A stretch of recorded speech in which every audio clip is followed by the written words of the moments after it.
Welcome to Candid Conversations with the Self-Esteem Queen, where we have honest conversations that empower, educate, and encourage growth. I'm Feona Huff, your host, also known as the Self-Esteem Queen. Tonight, we're talking about something many people experience, but too many stay silent about: workplace bullying. From intimidation and gossip to exclusion, retaliation, and toxic leadership, workplace bullying affects mental health, confidence, careers, and overall well being. Joining me tonight is Dawn Stone, also known as the Conflict Chick. She's here to help us unpack the realities of workplace bullying, conflict resolution, and ways to protect ourselves professionally and emotionally. So let's bring on the Conflict Chick so we can get this conversation started. Hello, good evening. Good evening. How are you doing today, sis? I am, I'll say this because I believe in speaking life, even when things are challenging and life be lifing. Mhm. I am blessed, highly favored, and empowered. That's the right attitude. I agree. Happy to be here. Thank you so much for having me in the space today. You know, we've been connecting. We've been connected for quite some, what, maybe a year or so now. Yeah, I think it's actually been a little more than that, but hey, you know, I'm excited. It feels like a lifetime. But so beautiful that our lovely listeners may not know is that we are sorors. Yes, we are. We are members of the illustrious Delta Sigma Theta Sorority Incorporated. Incorporated. Yes, so it's just a beautiful thing, and we were destined to be because Deltas always found each other. We do. We do. And it was a post for you and a post for me. And since then, we've been connected. And so it's And great that you hold this space for sisters and others to learn how to navigate, their emotional, physical, social, and psychological self, because that's what you're doing. see that, and I knew that. First of all, I've wanted to do this particular episode for a long time, dating back Yes. when I experienced workplace bullying for the first time ever. And I did not have any support, and I Mhm. felt alone. And yeah, I felt alone, and so I'm glad that you hold a space to be able to give wise counsel to support those who may be going through it right now, because workplace bullying, we know, is a very Mhm. real thing, and a lot of times people are intimidated to address it. They don't know where to go, Mhm. and I have learned in recent times that human resources is really not there to support the employee. Is really to protect the company. Mhm. So I was kind of floored when I came across that. So tell me, in your opinion, Mhm. because that's what my experience was, but what is workplace bullying? What is it? What does it look like? Okay, that's such a first of all, workplace bullying disguises itself in many, many forms. So it is physical, that's physically touching, restraining, cornering, chastising people in a way that is uncomfortable for them. So you're violating psychological safety, meaning I should be able to show up as my whole self and do the work.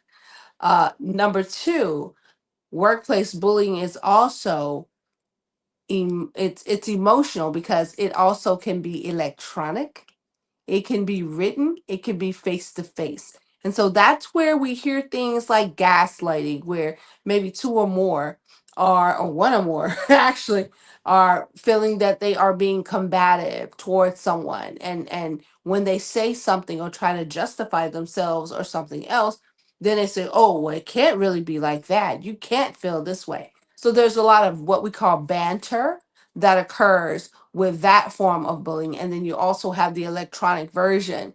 So we have letters being written, we have workplace documents that can be anything from a report to a performance review.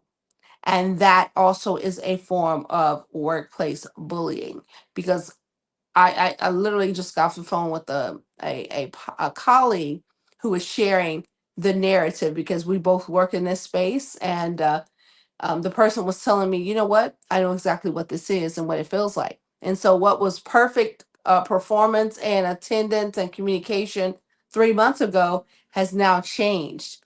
So workplace bullying comes in many, many, many forms. And since we've had technology with instant messenger and things of that nature, there are people who will text you to death and really tell you, you should know this. It's things. Anything can be misconstrued and anything can be misinterpreted, because words are words. And what we know about words, self-esteem queen, they don't have emotion. And so you can say or do things even in all caps, or say nothing at all, and it's still a form of workplace bullying. Mm. Yeah. That's deep. Also alienation Mhm. is a form of workplace bullying, and I shared this scenario, or this story, this real life experience, maybe about a year or so ago. I had done Mhm. a podcast dealing with the title was forgive them not, and I talked Mhm. about my experience. So the long term sub who was in my pre K classroom, she Mhm. had on a vacation, and she told me specifically there was a particular student. He was very busy. Now, mind you, they're pre-K, but he was very busy, and his mother had no control over him. The father was in the military, so one minute, the child is stable. Then when the father goes away, he Mhm. acts out. So dealing with that, and she said, I've been trying to get rid of him. If he does anything, call his mom. And then she was gone for 3 days. The first and second day, I'm like, I can handle it. No worries, I'll handle it. But the third day, and this was close to the end of school, he took off his socks and shoes, and he hopped onto, they're like Velcro mats, Mhm. but they were stacked up. It was like stacked up four. So he was standing on that, bouncing up and down. And I was like, you have to get down. It's not safe. I need you to get down. And so I called his mother, and I explained very calmly, what was going on. I said, he's having some challenges, and I want to know, what would you like to do? So she says, I'm around the corner. I'll come get him. So fast forward the next day, the long term sub teacher, she comes in, and she's like, we need to have a discussion, because the mother was so upset, and she wants to speak with the AP, and I'm like, well, just what I said, just what I told her is what I said, and I'm explaining to you exactly what was said, and I didn't mention to her how you told me to try to get rid of him the first incident of him acting out. I didn't do that. But when it became a safety issue is when I called his mother. Mhm. And so she was upset, and it's almost like she was trying to throw me under the bus. But I Mhm. I didn't do anything. I clearly, and the mother was already upset. First of all, the mother, she was talking about going to the school board since school began.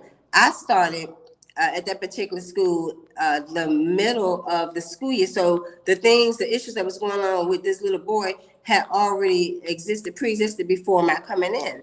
Mhm. And so I believe in standing my ground, standing for myself. I don't care who you are, where you are. You're not going to try to throw me under the bus when I know I did what I was supposed to do, and I speak very well. I communicate very well, but this was an issue that pre-existed before me. So automatically she shut down because what I told her was that I was not going to deal with this student and the issue again because you've already made it seem like I did something wrong when I didn't. So I wasn't saying I'm not going to, while the student is in my care, take care of him. I meant the behavior issue. I'm not going to deal with it because you already wanted to get rid of him. So you're not going to put that on me. I'm gonna let you handle that.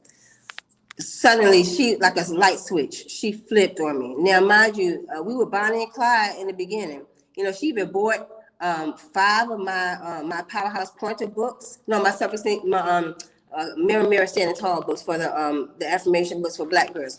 She bought them, took pictures. She always complimented me, but when I stood my ground, oh, she shut down. So the very next, no, immediately she started acting funny. The next day I came in, she went speak to me, and this went on for like 3 months. I spoke to the principal who was a member of the sorority, and she had vetted me. We spoke for like 2 hours, and I was like, first of all, she had never visited me since I started there. So I told her what was going on, and I asked to have a meeting. Meeting never happened.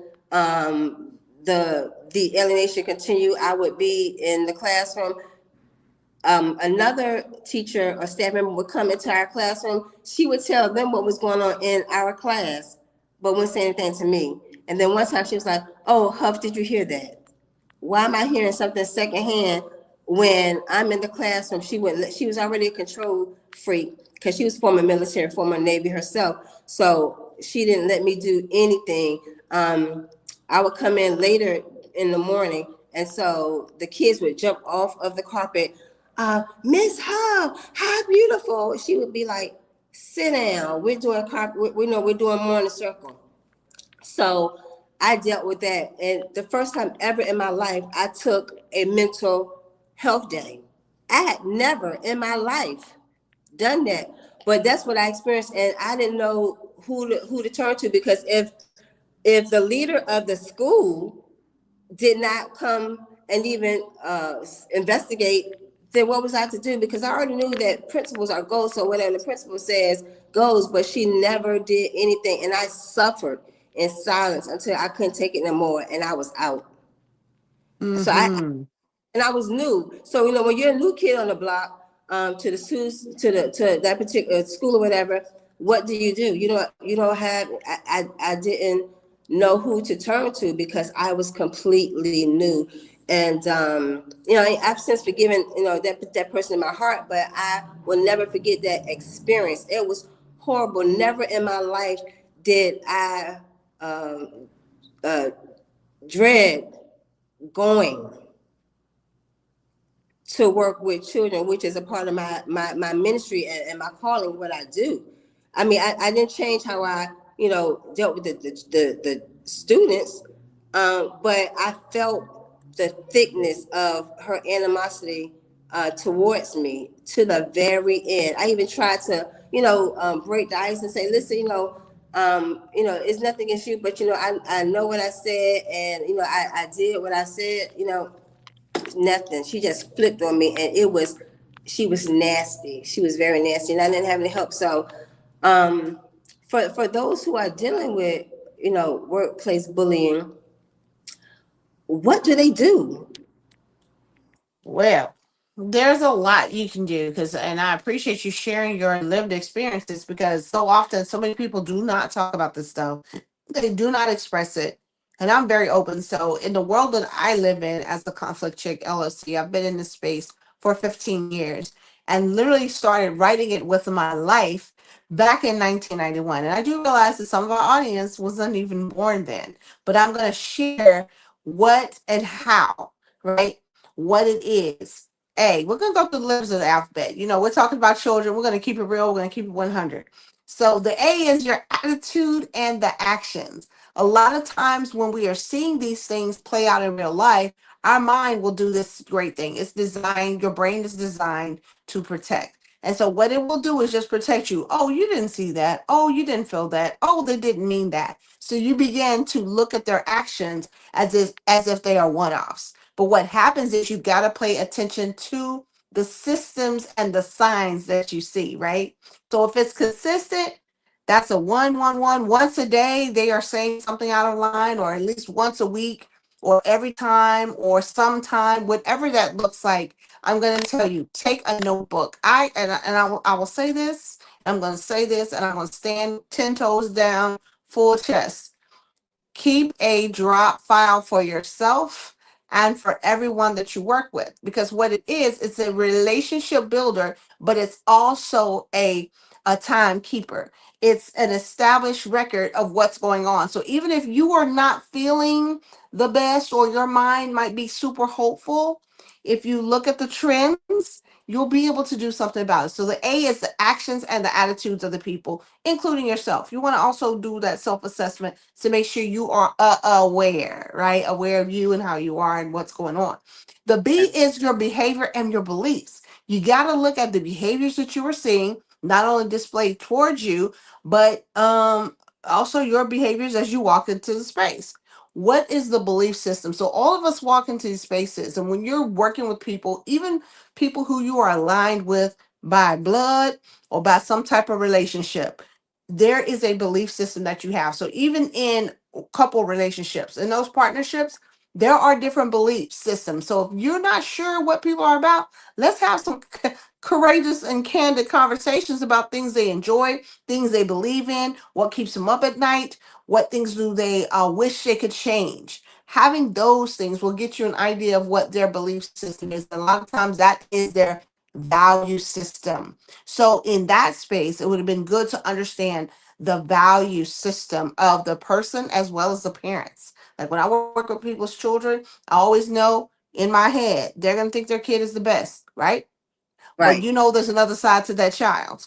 And so the idea is to understand how they are raising their child and their perceived belief system as it relates to their child. So then C is the communication. We got to keep open lines of communication, finding out whether or not they are text people, whether they are face to face. Let's have a little tete a tete, or if they are people who want things in writing all the time. Figuring that out and setting up your systems for that. The D is decision making. Decisions cause us to be out of regulation. So we always talk about our systems or our nervous systems being in order, because when you were bullied in that moment, when you were gaslit by the parents, and then the administration comes in and says, "Oh, you should know better," that type of thing, you had no place to go, and it silences a lot of us who are being bullied. So the thing is, you want to make sure you understand your decision making as well as the decision making of the other people. So are they a shoot from the hip, gonna make things up, or they have their specials and they'll let certain people get away with things and other people not? You understand what I'm saying? Those different measuring sticks, that decision making is very important. So when you get to the E in the alphabet, what are the expectations? Write them down after you've had a meeting with someone, whether it's in person or virtual. Write them down. Up, I think we lost her. Hopefully she'll come back on. It was getting good, y'all, right? She's going down the alphabet. So hopefully she comes back on. I call it Murphina, Murphy Law's sister. Murphina be Murphyan. So let me just see what's going on. So you all just hold on right quick. We're going to see what's going on.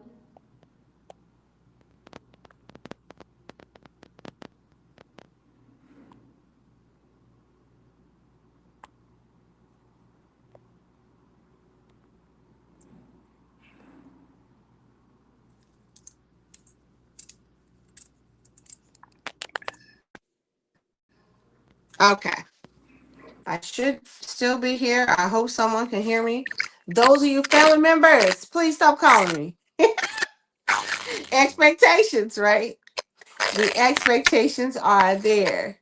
So If anyone can hear us, let me see. I don't even have access to the chat, or I would say, hopefully, we are here.